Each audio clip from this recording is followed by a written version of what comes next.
Yan po yung ating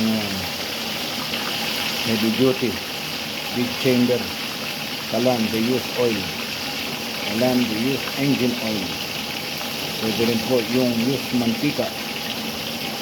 Yan po, naka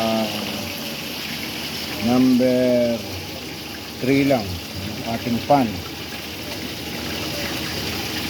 At kulong-kulo po ang mantika, malabas po yung apoy sa chamber. Dito po tinodo yan. Number 3 lang po. Susunod po yung tilapia ang nahuli ko.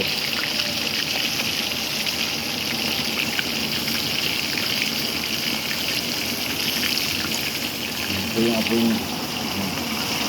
Pag nilagay, blue flame. Wala yung kawali, red flame. May halong blue flame. Pag nilagay, blue flame. Yan po siya. Gawa po yan dito sa akin. Ako ang gumawa nito. May gusto kong mag-avail, may kontakin lang ako sa Facebook o sa Messenger.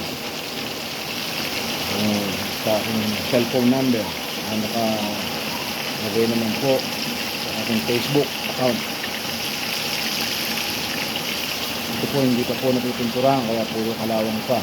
At tinesting ko lamang po para malaan natin kung ano ang performance niya.